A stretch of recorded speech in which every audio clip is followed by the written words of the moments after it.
வைகாசி மாசம் அனுஷ நட்சத்திரத்தில் அவதரித்தவர் தெய்வப்புலவர் திருவள்ளுவர். வைகாசி மாசம் அனுஷ நட்சத்திரமான இன்று ஆளுநர் திரு ஆர்.என். ரவி அவர்கள் மயிலாப்பூர் அருள்மிகு திருவள்ளுவர் திருக்கோயிலில் திருவள்ளுவரை தரிசனம் செய்ததோடு ஆளுநர் மாளிகையில் காவி உடையணிந்த தெய்வப்புலவர் திருவள்ளுவர் படத்திற்கு மலர் தூவி மரியாதை செலுத்தினார்.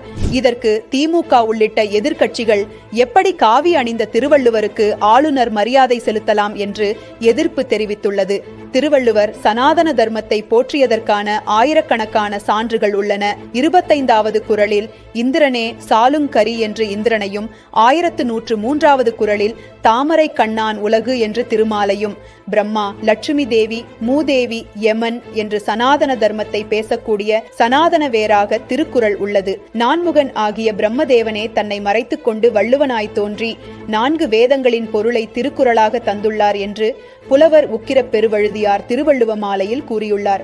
சங்க காலத்தில் இருந்தே வேதம், வேள்வி, சடங்கு என்று மிக தெளிவாக சனாதன தர்மத்தை கடைபிடித்து வரும் தமிழ் சமூகத்தை தங்கள் அரசியல் சுயலாபத்திற்காக தமிழனுக்கு மதமே இல்லை, சங்கப்பாடல், திருக்குறள் உள்ளிட்டவைகளுக்கும் சனாதன தர்மத்திற்கும் சம்பந்தமில்லை என்று பொய் பிரச்சாரம் செய்து பிரிவினைவாதம் பேசும் இந்த திமுக உள்ளிட்ட தமிழின விரோத கட்சிகளை தூக்கி எறிவோம்.